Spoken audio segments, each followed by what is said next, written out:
Assalamualaikum warahmatullahi wabarakatuh. Saya Fahriza Rehan Abiansa dari kelas 1 KPIC akan mempresentasikan tugas materi komunikasi kelompok dan organisasi. Yang pertama adalah komunikasi kelompok.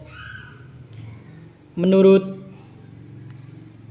Anwar Arifin tahun 1984, komunikasi kelompok adalah komunikasi yang berlangsung antara beberapa orang dalam suatu kelompok kecil seperti dalam rapat, pertemuan, konferensi, dan sebagainya.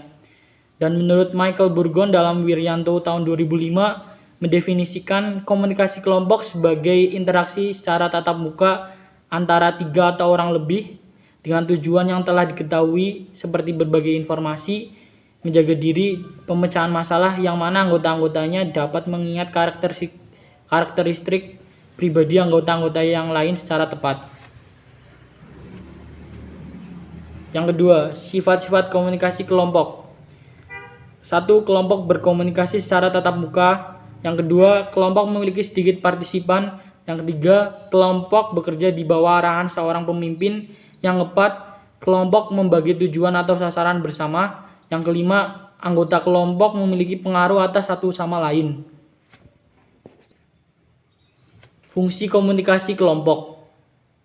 Yang pertama adalah hubungan sosial, di mana suatu kelompok mampu memelihara dan memantapkan hubungan sosial di antara para anggotanya, seperti bagaimana suatu kelompok secara rutin untuk memberikan kesempatan kepada anggotanya untuk melakukan aktivitas yang informal, santai, dan menghibur.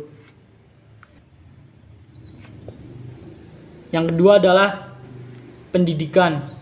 Sebuah kelompok secara formal maupun informal bekerja untuk mencapai dan mempertukarkan pengetahuan. Melalui fungsi pendidikan ini, kebutuhan-kebutuhan dari para anggota kelompok itu sendiri, bahkan kebutuhan masyarakat dapat terpenuhi.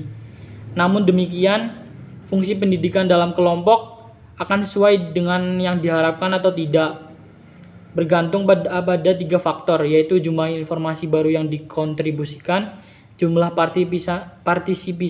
partisipan dalam kelompok, serta frekuensi interaksi di antara para anggota kelompok. Fungsi pendidikan ini akan sangat efektif jika setiap anggota kelompok membawa pengetahuan yang berguna bagi kelompoknya.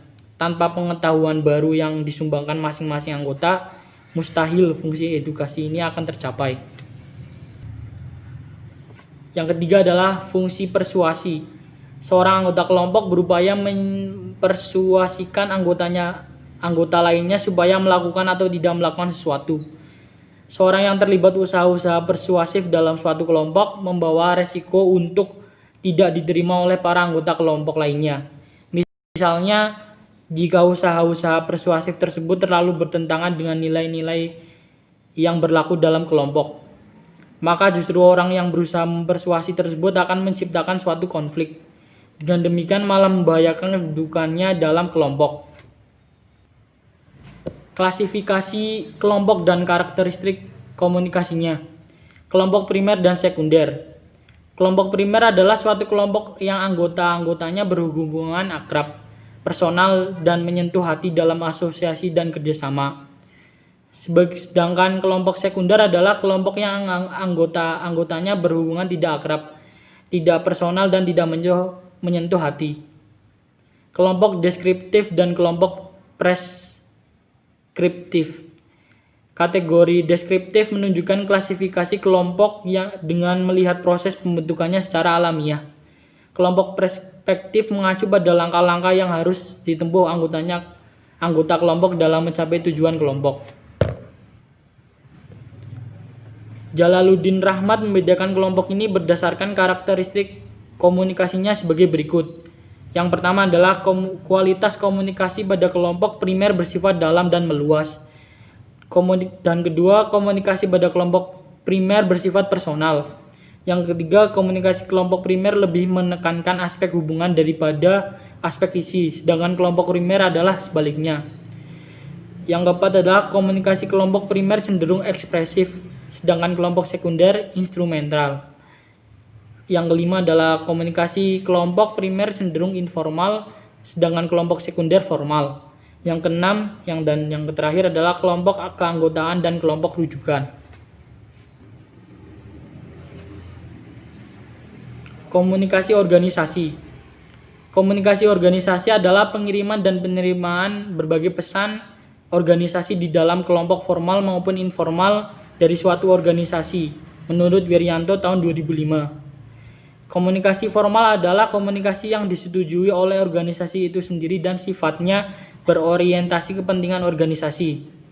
Isinya berupa cara kerja di dalam organisasi, produktivitas, dan berbagai pekerjaan yang harus dilakukan dalam organisasi. Misalnya memo, kebijakan, pernyataan, jumpa pers, dan surat-surat resmi. Adapun komunikasi informal adalah komunikasi yang disetujui secara sosial. Orientasinya bukan pada organisasi, tetapi lebih kepada anggotanya secara individual.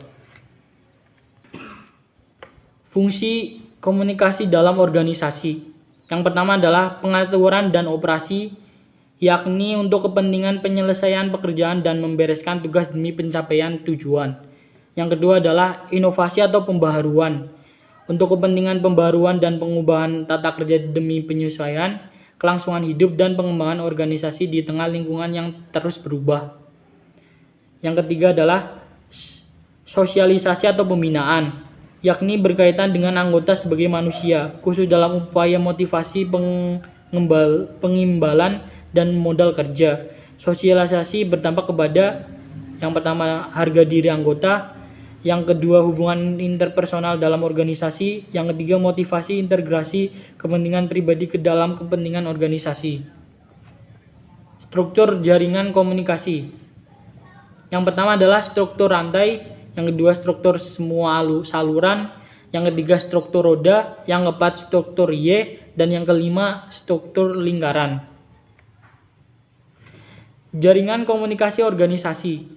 Yang dimaksud dengan jaringan di sini adalah saluran yang digunakan untuk meneruskan pesan dari satu orang ke orang lain. Jaringan ini dapat dilihat dari dua perspektif. Pertama, kelompok kecil sesuai dengan sumber daya yang dimilikinya akan mengembangkan pola komunikasi yang menggabungkan beberapa struktur jaringan komunikasi. Kedua, jaringan komunikasi ini bisa dipandang sebagai struktur dan diformalkan yang diciptakan oleh organisasi sebagai sarana komunikasi organisasi. Arus komunikasi organisasi. Pembahasan mengenai komunikasi dalam organisasi dalam bentuk arah arus informasinya sangat penting. Komunikasi ke atas dan ke bawah, sering disebut vertikal, dan komunikasi lateral barangkali merupakan yang paling penting. Di samping itu, kita akan melihat pada informasi samar dan juga pada sebab dan akibat adanya kepadatan informasi. Mungkin hanya itu. Terima kasih. Wassalamualaikum warahmatullahi wabarakatuh.